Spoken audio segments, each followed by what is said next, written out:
probably feel like you're doing your absolute best. The library feels like a second home to you. You are over caffeinated, you're eating sugar, and in order to stay awake, do your assignments, you're probably neglecting your health here and there, you know, prioritizing school, prioritizing grades. And for some reason, everything that you are doing feels like it's not paying off. Either you are a mediocre student, by that I mean like you're a B student, occasional C's, or maybe you like get A's and B's, but like you haven't reached that 4.0 status yet. So, good morning, good evening, good wherever you are. My name is Hannah, and as a data analyst, MPH graduate, and a part-time Sunday school teacher, I make faith-based and holistic living content here on YouTube. Video, I'm going to be talking about how I maintained a 4.0 and transitioned from a mediocre student to becoming a 4.0 student while working 30 to 40 hours per week and maintaining a social life. The first mistake that I'm going to be talking about today is something you've likely heard about, and that is about passive learning. Passive learning means reading through your assignments or your assigned chapters and maybe highlighting as you go through, or reading and rereading to make sure that you understand. Or it can be rewatching lectures. These are surface level learnings. They don't allow you to take in the information. They get stored onto your short-term memory. So imagine reading the chapter or watching the lecture, and if you didn't take any notes, if you didn't answer, you know, the in-text reading questions as you're going through, if someone asked you, hey, you know, can you tell me in detail what you read about in the 30 pages professor assigned, would you be able to answer this question? Yeah. So in this book, Make It Stick, the authors hold their degrees in psychology or cognitive science. So they use scientifically backed studies to present us ideas of what allows us to retain information, allows us to understand the information, and truly think critically about the work that we're doing. So the first advice set from this book is using retrieval practices. And this could be as simple as using a flashcard where you have a question in the front and an answer in the back, or this can be answering the questions at the back of the textbook, or sometimes you have in-text problems. These questions allow you to think further, think deeper, think critically, and instead of viewing the problem from one context, they allow you to view the context into multiple different angles. They also challenge and question, make you question if you truly understand the content. The second advice is interleaving practices, and these are the type of things that you would do maybe for a math test. So let's say you have an algebra test coming up and you have addition, subtraction, multiplication, and division. So sometimes you would take the practice exam, or you know, you'd redo your quizzes and you know what to expect. You would look at a quiz and everything is subtraction, so you know how to do you know that all of them, you're doing the same thing. You're taking one thing and taking away something from that thing, and you get an answer. Interleaving means mixing those problems up. So you put all those problems in a box, draw out one question, and that's addition. You draw out another question, that's subtraction or multiplication, and in different orders. You're not memorizing a pattern. You're thinking critically and truly understanding what you have to do. You understand that, you know, the X means multiply.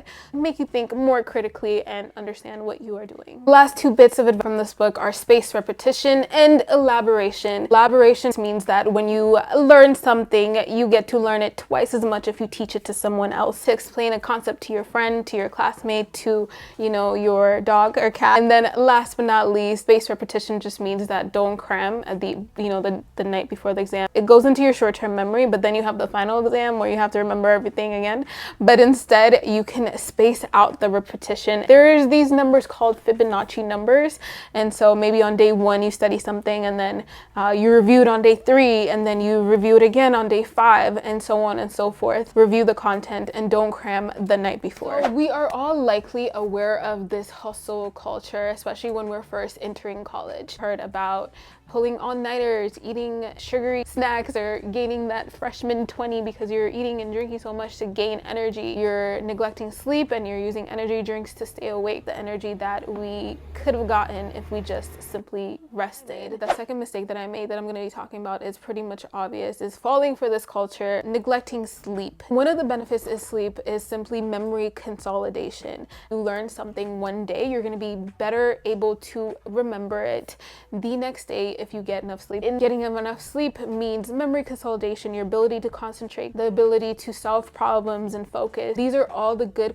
things that are associated with getting enough sleep at night. And so the converse of that, inability to focus, inability to concentrate, when you learn things, it gets stored into your short-term memory instead of your long-term memory. The second mistake that I was making was definitely not getting enough rest. The third mistake that I made is either studying alone or studying with the wrong people. So we've all heard this cliche saying that you are the average of the 5 people that you spend time with. This one study that was done where they saw that if you are 2 to 3 connections away from someone that is obese, so maybe your friend has a sibling that is obese, or your friend has another friend that is obese, then your likelihood or your chances of becoming obese yourself also goes up. And so when I was in undergrad, I was afraid to hang out with the people that I thought were super smart, or smarter than me, or the students that were answering all the questions in the class. But in grad school, I did the complete opposite. First day of classes during my first semester,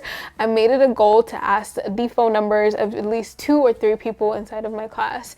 And so lecture would be over and I would pay attention to all the students that were either, you know, very engaged, answering questions, knew what the professor was going to say before they said it. And then at the end of the class, I would be, you know, pull up my brave girl panties and go up and ask them for their phone number, ask them for their digits, and then I would use those digits afterwards. And yeah, when exam times rolled around or before every single homework that I had to submit, I would make sure I would text them, and you know, we would share answers, compare answers. Something else you gain from being around people that are smarter than you or like super smart is that their habits. You can talk about exams, you can talk about how they study, you can talk about what they focus on when it comes to lecture or exams, or things that they don't focus on. Like maybe you missed a lecture where the professor talked a specific chapter not being on the exam. These are the type of students that would focus and know that that specific chapter is not on that exam. They would filter their focus, which I'm going to talk about. So hang out with people that are smarter than you and increase your average, and I promise you that is going to be worth your while.